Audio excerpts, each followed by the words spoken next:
اذان سننے کے بعد کیا کہنا چاہیے؟ بسم اللہ والصلاۃ والسلام علی رسول اللہ۔ اذان کا جواب دینا یہ واجب ہے، اور اذان کا جواب کیا ہے کہ جب مؤذن اللہ اکبر کہے تو سننے والا بھی یہی لفظ دہرائے، اشہدو ان لا الہ الا اللہ کہے تو سننے والا بھی یہی دہرائے، اشہدو ان محمد رسول اللہ کہے تو سننے والا بھی یہی دہرائے، اور جب حی علی الصلاۃ حی علی الفلاح پر پہنچے تو اس وقت وہ کہے ماشاء اللہ لا حول ولا قوت الا باللہ العلی العظیم، اور اللہ اکبر لا الہ الا اللہ، اس پر بھی وہ یہی کہ اس میں چونکہ بات کروں گا فقہ حنفی کے حوالے سے، فتاوی صوفیہ، رد المختار، در مختار، اور اس کے علاوہ تحتاوی شریف، مراقی الفلاح، یہ جو ہمارے فقہ کی مشہور کتابیں ہیں، ان میں انہوں نے لکھا ہے کہ مستحب یہ ہے کہ جس وقت مؤذن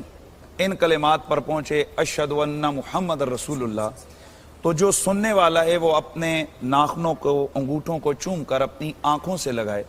اور وہ پڑھے قرۃ عینی بک یا رسول اللہ۔ یہ مستحب ہے، یعنی اگر کرے گا تو اچھا کام ہے، محبت رسالت کا معاملہ ہے، اور نہیں کرے گا تو کوئی گناہ نہیں ہے۔ اور اس کو حدیث سے استدلال کیا گیا جو مرفوع حدیث ہے،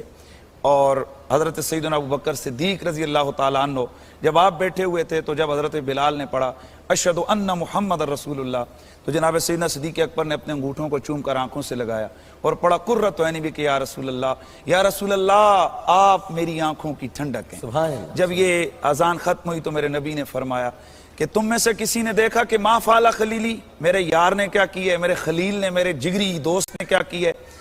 تو کسی نے عرض کی حضور ہم نے دیکھا آپ نے یہ عمل کیا، تو نبی پاک نے فرمایا من فعل مثل ما فعل خلیلی انا قائد الی صفوف الجنہ۔ اس کے مختلف حدیث کے مختلف الفاظ ہیں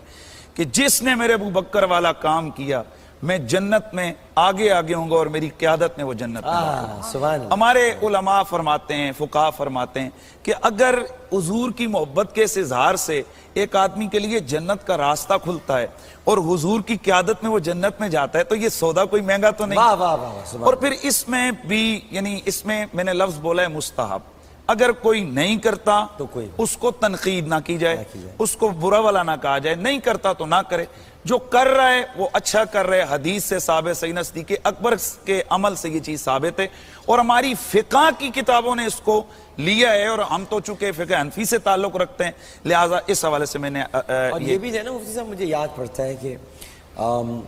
ربنا ولک الحمد، تو کسی نے کہا تھا ربنا ولک الحمد حمدا کثیرا، جی جی، سرکار نے پوچھا تھا کس نے کہا ہے؟ جی جی، بڑا اچھا ہے۔ جی جی بالکل۔ تو اب اس میں ہم نے یہ دیکھنا ہے کہ یہ حضور کی محبت کا اظہار ہے۔ اور میں ڈاکٹر صاحب ایک دفعہ مظفر آباد میں گیا، وہاں ایک باس چل پڑی، ایک بزم تھی، تو مجھے لگ رہا تھا کہ یہاں شاید کوئی معاملات ادھر ادھر ہو جائیں، تو میں نے کہا یار مجھے ایک بات بتاؤ، وہ جو چوم رہا ہے وہ کس کا نام چوم رہا ہے؟ وہ کہا جی محمد صلی اللہ علیہ وسلم۔ میں نے کہا بس مجھے ایک جواب دو کہ جس نام کو وہ چوم رہا ہے وہ چومنے کے لائق ہے یا نہیں؟ اللہ بھائی اس کو محبت کا اظہار کرنے دو، اس کو اپنے پیار کا اظہار کرنے دو، اور رسول اللہ صلی اللہ علیہ وسلم کی بارگاہ میں یہ جو محبت ہے نا جی، اس کا بہت بڑا درجہ ہے۔ علامہ ابن تیمیہ، حالانکہ آپ نے میلاد شریف کے حوالے سے، میں ویسے آؤٹ آف بیس جا رہا ہوں لیکن ایک میں حوالہ دے رہا ہوں کہ ابن تیمیہ صاحب نے سوچ کیا دی ہے۔ علامہ ابن تیمیہ وہ بے شک انہوں نے میلاد شریف کے حوالے سے بہت کچھ کیا، لیکن اقتداء صراط مستقیم کے اندر وہ لکھتے ہیں، کہتے ہیں او بھائی، او جو رسول اللہ کی محبت میں اگر یہ عمل کرتا ہے نا، حضور کا میلاد کرتا ہے، نعتیں پڑھتا ہے، تو میں وثوق قلبی سے کہتا ہوں اس کی محبت کا عمل کبھی ضائع نہیں جائے۔ اللہ یعنی اتنا علامہ ابن تیمیہ نے کہا، حالانکہ انہوں نے اپنی طرف سے بہت ساری باتیں اس کے اگینسٹ بھی دلائل دیے، لیکن آخر میں یہ بات کی، یعنی ہم یہ دیکھیں جو محبت سے کر رہے ہیں اس کی محبت کا عمل اس کو مقبول ہوگا۔ پھر یہاں تو حدیث شریف ہمارے پاس ہے، تو وہ سوال کا اور یہاں ڈاکٹر صاحب کچھ لوگ صرف اشہد ان محمد رسول اللہ پر انگوٹھے چومتے ہیں اور جواب نہیں دیتے ہیں۔ میرے استاد گرامی حضور قبلہ عقائی سیدی پیر سید حسین الدین شاہ صاحب، مسلم امت، لاکھوں ہزاروں علماء کے اور مرید، ان کے لاکھوں مریدین، ہزاروں بڑے بہت بڑے بزرگ، اور پھر تنظیم المدارس اہل سنت پاکستان کے مرضی سرپرست اعلیٰ ہیں،